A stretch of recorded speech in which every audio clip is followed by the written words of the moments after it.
Hello and welcome to Sovereign RPG. I am Sovereign and today I'm going to show you how to make the most out of your gear in Outriders while progressing through your expedition content. This guide will be quite short, so I will add some live stream footage at the end so YouTube doesn't screw me on the algorithm. I will put chapters in description so you can see what is guide and what is live stream footage. So let's get straight into it. Now legendaries are great, they have really good set bonuses, but the RNG, especially at lower levels, can be a bit of a bitch, especially when wanting to get the exact items that you need. But do you really need those legendaries to be the most overpowered you can be? The answer is simply no. While having the legendary T3 modules does help a lot, actually breaking them down to put on other armor pieces of less quality can be far more rewarding. Make sure to like the video if you guys do enjoy my content. We are so close to 7k subs, let's try and hit that. There will be plenty more Outriders guides and live streams, as well as guides, reviews and live streams of other upcoming games in the future, so make sure not to miss out. Back to the video with that shameful plug out the way. What can I say? I am disgusting.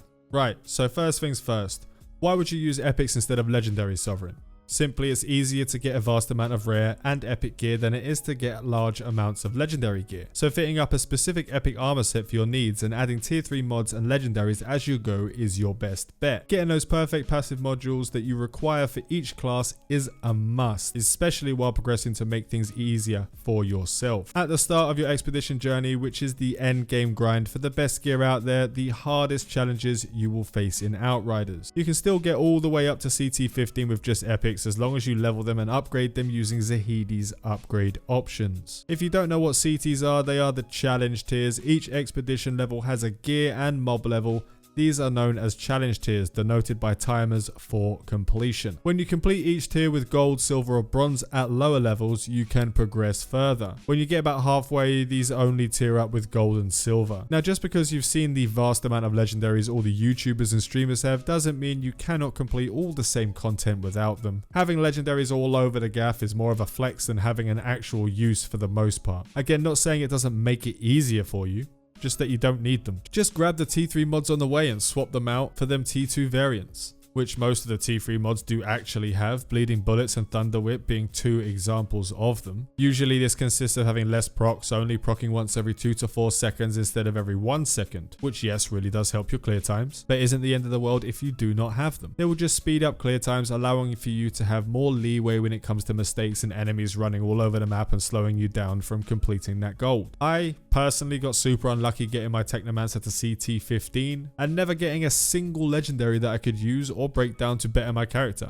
Not a single bloody one. I used all purples and T1, T2 mods to get all the way to the top without issue. You don't need to know life the game to be able to enjoy the expedition content. During a live stream on Saturday, I got from fresh level 30 to CT 10 in under 3 hours on a Devastator. To get the most gear and best chance at the legendaries, you first need to get to the point in expeditions where you can reliably farm expedition content. The best way to do this is pretty simple. Farming lots of lower level expeditions in order to get the passive stats plus the T1 mod you need is the quickest way to progress. Being able to clear them quickly to get the most amount of items, giving you the best chance at getting that elusive roll. If you were at CT 11 for example, do some CT 8s, you can clear them quickly and efficiently. The added bonus is there is always a chance for legendaries to drop while doing this, as long as you are doing a CT that has at least a small percentage chance to get one. Making sure the item with the best stats for you is of rare quality. Now if you find a perfect epic quality armor piece, then by all means use it. The reason why I say to try for blue rares and not straight for epics legendaries with those perfect stats. It is far less expensive to level those lower level items at the blue level, only costing leather each time instead of titanium, and at much later levels titanium and pod points. This can make the grind even longer than it needs to be. As I said, if you manage to get an epic loot drop with those perfect stats and perfect T1 and T2 mods on them, you're going to have to just deal with it and grind out some titanium. It's going to take a little bit longer, but you can do it easily. You will be making plenty of pod points from just farming those lower level expeditions anyway. Easiest way to do that is just to sell everything you cannot use to Bailey and buy titanium straight from her. You will farm more of this than breaking those armor pieces down. It just makes it a lot quicker for yourself. Make sure to break down items that you don't already have the mods for. This is important. It's good to have them all unlocked in case something comes up and a mod becomes god mode for a while. Nerfs, nerfs and buffs happen all the time in these kind of games. Then just level up those items with Zahedi and upgrade the quality should you want to, and don't mind having to upgrade the levels with the titanium and pod point. Once you get them to epic, a second slot will unlock. Another reason why you should try for rares instead of epics. When you do upgrade the quality, you have a choice of 3 tier 2 mods. You can pick one yourself. These tier 2 mods even include ones you haven't already collected, and if you don't like what you see, you can swap that one out for a mod that you do like from your own list. Since you can only swap one mod per item, that mod that you didn't swap will be forever locked into that item, so make sure it's something that you do want. You don't want to accidentally get rid of that perfect T1 mod and have to wait for another piece of armor later on, especially for those rarer roles like the Devastators, Anomaly Power, Cooldown Reduction and Status Power combo. These seem to be the rarest of all, especially for me. You will find that the game is pretty damn easy, even at the higher levels, and you don't even need all these shiny T3 mods or legendary items to fully succeed in Outriders. Contrary to a lot of people's opinions, this will now be the third character that I will be doing this with, as my luck is just dog shit and I had to figure out ways to progress without exploits. And that's basically all there is to it. Get those stats, get those perfect stat rolls on items, even blue or purple. If you get legendaries, great, fantastic, good for you. I just couldn't get any of them. Let me know down below how you are doing in the CT levels. How far have you got? Have you been lucky enough to find all the legendaries you need for your builds? Unlike me, obviously. I will post some live stream footage of my Devastator clearing content without even having all of his perfect rolls. I will do a separate video showing my Devastator build in the future once I get those pieces to truly show how it rolls. I want to thank you all for watching. Remember to like the video if you found it useful and to subscribe for future Outriders tips, tricks and guides. Fly safe and avoid local chat scams. Vanguard Captain down. What we got hiding over here? Another one hiding over. There's one in the back still. Because you know.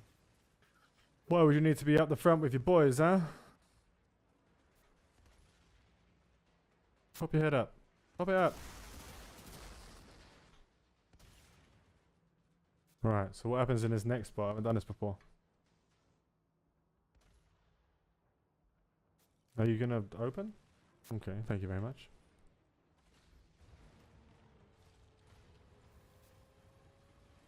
Oh crap.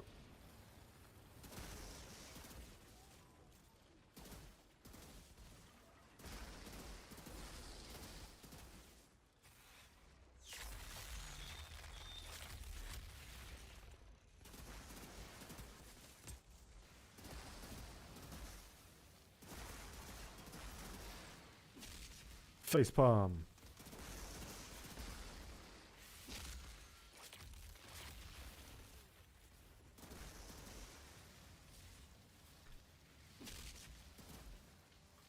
Right, he's down.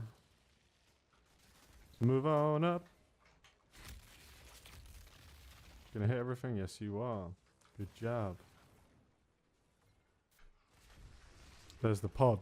Last room. Last room, boys. Let's try it. Well, that isn't horrifying at all. They didn't just hang them, they set the poor bastards on fire. What's coming out? What? Oh, it's Moloch. Oh, God. This is going to be a nightmare. Moloch. I thought he was dead anyway. Didn't he blow himself up?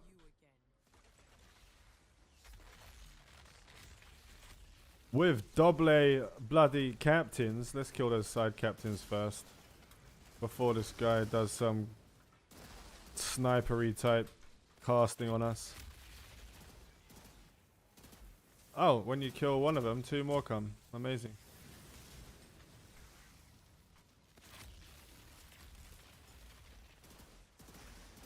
Oh, there's loads of little guys. What the shit?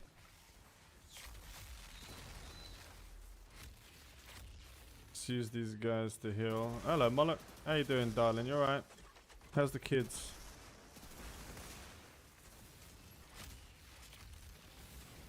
Why are these guys just punch me into the wall of fire?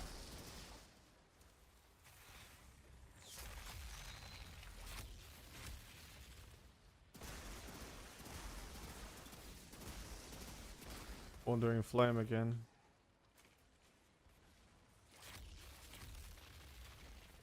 Did I? He teleported behind me. Of course he did.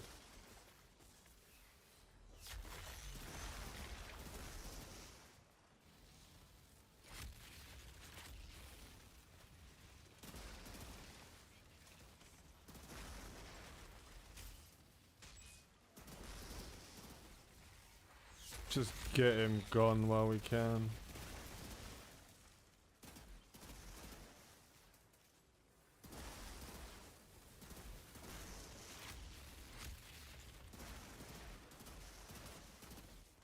Moloch down! Moloch down! Juggernaut captain.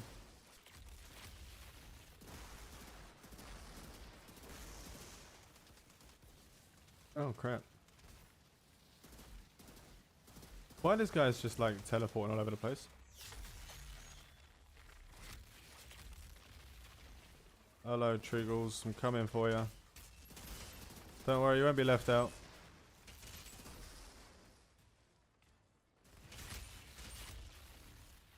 Gold tier. Lovely jubbly. Now if only that was tier 9. Remember that freak I fought last time? The one who nearly buried me alive? Am I gonna have to dig you out of the rubble again? Not this time. He sung his last, and the pod's ours. Great! Then, out of curiosity, Come on, legendary. can you explain Of course there's not a legendary. That'd be too easy. Titanium, titanium, titanium. Got some hoods and armors and stuff. I quite like that one. I think I'm going to do that more often. That was quite a fun one. Very easy. It's only tier 8 though.